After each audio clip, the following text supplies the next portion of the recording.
اہم مسئلہ وہ ہے میرے بھائیوں عزل کا ایشو. عزل عربی میں کہتے ہیں الگ ہو جانے کو، یعنی جب میاں بیوی ازدواجی تعلق قائم کریں، ڈسچارج کے وقت وہ الگ ہو جائیں، اس کو کہتے ہیں عزل.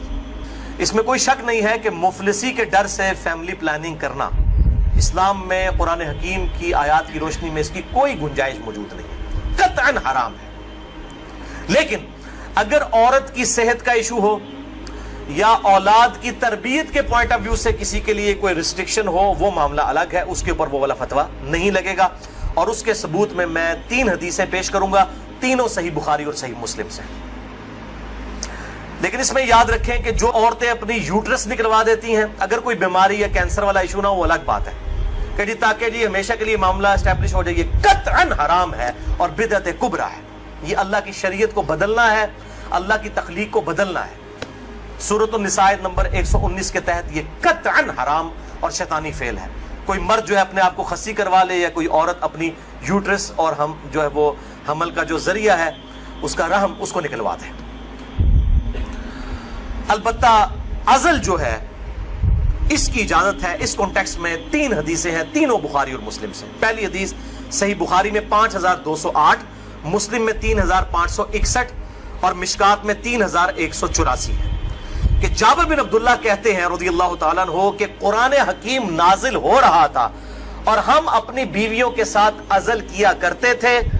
اللہ تعالیٰ نے قرآن حکیم میں اسے منع نہیں فرمایا، اور جب نبی صلی اللہ علیہ وسلم کو ہمارے بارے میں خبر پہنچی کہ ہم عزل کرتے ہیں، یعنی بیویوں کے ساتھ جب صحبت کرتے ہیں تو ڈسچارج کے وقت الگ ہو جاتے ہیں تاکہ اولاد نہ ہو، تو نبی صلی اللہ علیہ وسلم نے بھی ہمیں منع نہیں فرمایا.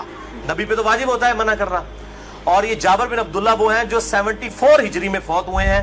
آپ صلی اللہ علیہ وسلم کے بعد بھی 62 ایئرز تک، 62 سال تک زندہ رہے ہیں، اور بخاری اور مسلم کی کئی احادیث کے راوی ہیں، اور 7 سب سے زیادہ 7 احادیث روایت کرنے والے صحابہ میں سے یہ ایک ہے، جابر بن عبداللہ انصاری رضی اللہ تعالی عنہ وعلیہ السلام.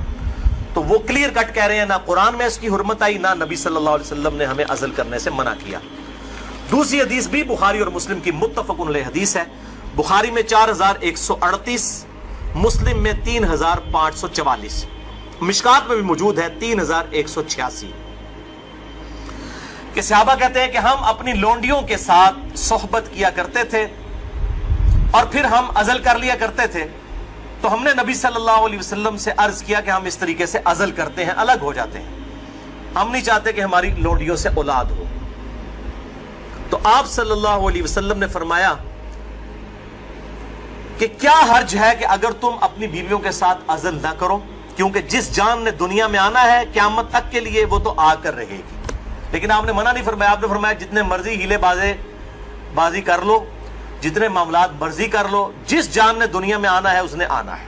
اور وہی اگلی حدیث ہے تیسری صحیح مسلم میں 3556، مشکات میں 3885. ایک صحابی نے عرض کیا کہ ہمیں یہ چیز ناپسند ہے کہ ہماری لونڈیوں سے اولاد ہو. تو آپ صلی اللہ علیہ وسلم نے فرمایا کہ پھر تم اپنی لونڈیوں کے ساتھ عزل کر لیا کرو. اس حدیث میں ہے کہ آپ نے خود کہہ دیا کہ کر لیا کرو اگر تم چاہو. پھر آپ نے ساتھ ہی فرمایا لیکن جو جان مقدر ہے دنیا میں آنا وہ آ کر رہے گی. یہی ہوتا ہے، وہ جناب وقفے کرتے رہتے ہیں، اکٹھے ہی 3 بچے ہو جاتے ہیں، پھر سارے کے ساتھ وہ کہتے ہیں پتہ ہی نہیں چلا. پتہ تو نہیں چلے گا، ظاہر ہے یہ معاملات تو اللہ کے ہیں. اور آپ کو بتاؤں یہ جو اولاد والا معاملہ ہے یہ خالصتاً اللہ تعالیٰ نے اپنے پاس رکھا ہے. کئی پیغمبر ہیں جو بے اولاد ہیں، اور سورہ شورا کے آخری رکوع میں آیا اللہ تعالیٰ جسے چاہتا ہے بیٹے دیتا ہے، جسے چاہتا ہے بیٹیاں دیتا ہے، جسے چاہتا ہے دونوں دیتا ہے، جسے چاہتا ہے بے اولاد رکھتا ہے. نبی صلی اللہ علیہ وسلم کی ساری بیویاں بے اولاد ہیں سوائے حضرت خدیجہ کے، یا ایک سیدہ ماریہ ہے، ان سے ایک بیٹے ابراہیم پیدا ہوئے، وہ بھی فوت ہو گئے. آپ کی ساری اولاد حضرت خدیجہ سے ہے، باقی آپ کی بیویاں جتنی ہیں وہ بھی بے اولاد ہیں. کیا ان کو اولاد کی تمنا نہیں ہوگی؟ سیدہ عائشہ کو، سیدہ حفصہ کو ہوگی، لیکن یہ ایکسکلوسیو اللہ تعالیٰ کا ڈیسیژن ہے. تو آپ صلی اللہ علیہ وسلم نے فرمایا کہ جو جان مقدر ہے وہ آ کر رہے گی. پھر کچھ عرصے کے بعد وہ صحابی حاضر ہوئے اور کہا یا رسول اللہ میری لونڈی جو ہے وہ تو امید سے ہے، حاملہ ہو گئی ہے. آپ نے فرمایا میں نے تجھے کہا نہیں تھا کہ جو اولاد مقدر میں ہے وہ آ کر رہے گی، اس کو کوئی نہیں روک سکتا. تو یہ چیزیں یعنی انسان اگر سمجھتا ہے رک جائے تو ایسا نہیں. لیکن یہ یاد رکھیے یہ لونڈیوں والا معاملہ ہے، جو آزاد عورت ہے, کیونکہ ہماری بیویاں تو لوڑنیاں نہیں ہوتی ہیں, تو آزاد عورتیں ہیں, آزاد عورت کے ساتھ عزل کرنے کے لیے بیوی کی اجازت کی بھی ضرورت ہے. مرد اپنی مرضی سے یہ ڈیسیژن نہیں کر سکتا. یہ ساری احادیث لوڑنیوں سے ریلیٹڈ ہے. آزاد عورت اور بیویوں کے معاملے میں میاں بیوی دونوں کا راضی ہونا ضروری ہے. لہذا اس حوالے سے صحیح مسلم سے ایک حدیث جو پیش کی جاتی ہے اور کچھ اور روایتیں کہ عزل کرنا گویا کہ زندہ بچے کو گاڑ دینا ہے یا اولاد کا قتل ہے, وہ تمام احادیث کراہت کے اوپر مبنی ہے یا پھر وہ منسوخ تصور کی جائیں گی ان احادیث کی روشنی میں. اور الحمدللہ اسی پہ امت کا اجماع ہے. عزل کے جواز کے سب لوگ قائل ہیں, جس کی ماڈرن فارم جو ہے وہ کنڈوم کا استعمال ہے. لیکن اگر ایک دفعہ پریگنینسی آئیڈینٹیفائی ہو جائے, خواہ ایک دن کی ہو, لوگ پوچھ رہے ہوتے ہیں جی علیحدہ 40 دن ہی گزرے نا جی, 40 دن کے اندر ایک دن کی بھی پریگنینسی ہو, اس کو ضائع کروانا قطعاً حرام گناہ کبیرہ ہے, اولاد کا قتل ہے, خواہ ایک دن کی ہو. کوئی اس میں نہیں ہے جی چوتھے مہینے روح ڈالی جاتی ہے. بھائی چوتھے مہینے روح ڈالی جاتی ہے تو اس سے پہلے کیا ہوتا ہے, بچہ بڑا تو ہو رہا ہوتا ہے. روح کے ساتھ زندگی کا ایشو اور ہے, روح کے بغیر بھی ایک زندگی ہے, وہ ایشو اور ہے. وہ بھی تو بچہ جو ہے ایک ایمبریو سے ایک جو ہے وہ جنین سے معاملات بڑھتے بڑھتے آگے جاتے ہیں, تو وہ بھی ایک زندگی ہے. روح کے ساتھ ایک اور زندگی ہے, روح کے بغیر بھی زندگی اس کے اندر موجود ہے. اسی لیے اگر مردہ بچہ بھی پیدا ہو تو راجح قول جامعہ ترمذی اور ابو داؤد کی حدیث کے تحت یہی ہے کہ اس کا جنازہ بھی پڑھایا جائے گا. اور لوگ کہتے ہیں جی زندہ پیدا ہوگا تو پھر پڑھایا جائے گا. مردہ بھی پیدا ہو ماں کے پیٹ میں تو وہ زندہ ہی تھا نا, ایگزسٹ تو کرتا تھا, تو افضل قول یہی ہے کہ اس کا جنازہ پڑھا جائے گا.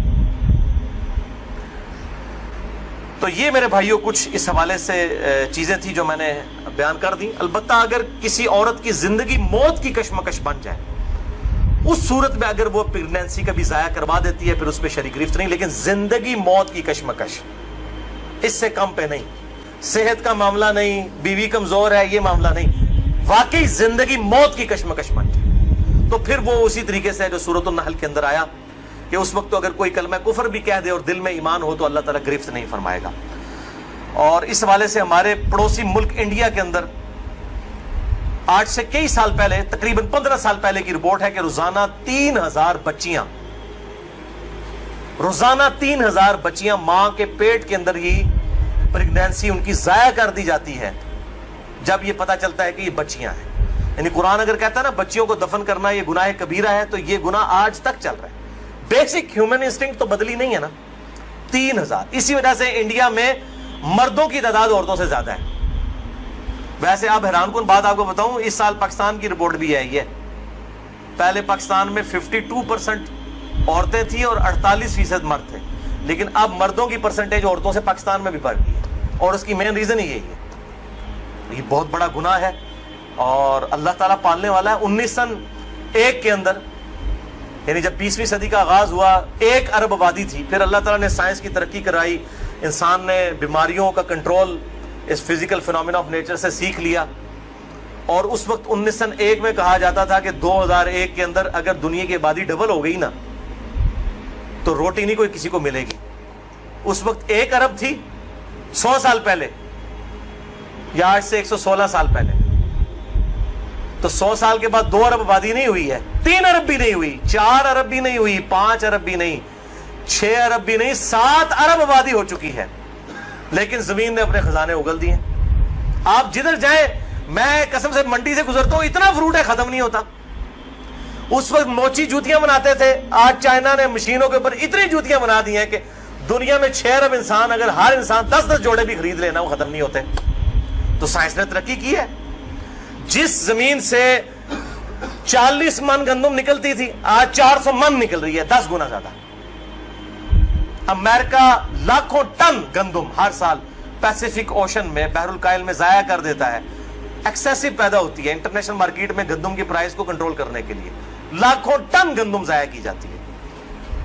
ایکسیسو پیدا ہو رہی ہے. تو اللہ تعالیٰ نے ترقی بھی کروا دی اس اعتبار سے, آپ ٹینشن نہ لیں. آج تو کیسے 1960 سے پہلے تو ایز سچ اس بڑے پیمانے کے اوپر تیل کی نعمت تو نہیں تھی دنیا کے اندر. ان عرب ملکوں میں 1960 کے بعد تیل نکلا ہے. ویسے تو تیل کا پہلا کنواں 1748 میں امریکن جو اسٹیٹ ہے پنسلوینیا, اس میں دریافت ہوا تھا. لیکن مین تیل جو نکلا ہے وہ اسی 20ویں صدی میں, کسی نے سوچا بھی نہیں تھا. اور اب تو اس سے بھی بڑی انرجی کا سورس ہے وہ سولر انرجی ہے. اب چائنا نے کام کرنا شروع کر دیا. آپ دیکھیں گے 10-15 سالوں کے اندر جو ہے وہ ہر بندے نے اپنا جو ہے نا بجلی کا سسٹم اپنے گھر کے اوپر لگایا ہوا ہوگا. اور یہ سورج والا جو جب تک سورج ہے اس وقت تک زندگی ہے. یہ تو نہ ختم ہونے والا جو ہے وہ سورس ہے. رینیویبل جسے ہم کہتے ہیں اپنی سائنس کی لینگویج کے اندر. باقی یہ جو ہے نان رینیویبل ریسورسز ہیں. تیل ختم ہو جائے گا تو ختم ہو گیا, لیکن یہ سولر انرجی جب تک سورج ہے زمین پہ زندگی ہے. زمین پہ زندگی ہے تو سولر انرجی سے آپ فائدہ اٹھا سکتے ہیں. بات اللہ تعالیٰ سے دعا ہے جو حق بات میں نے کہی اللہ تعالیٰ ہمارے دلوں میں راسخ فرمائے. اگر جذبات میں میرے منہ سے کوئی غلط بات نکل گئی آج تو اللہ تعالیٰ ہمارے دلوں سے معاف کر دے. ہمیں کتاب و سنت کی تعلیمات پر عمل کر کے دوسرے بھائیوں تک پہنچانے کی توفیق عطا فرمائے. سبحانک اللہم و بحمدک اشہد ان لا الہ الا انت استغفرک و اتوب الیک وما علینا الا البلاغ المبین. جزاک اللہ خیرا.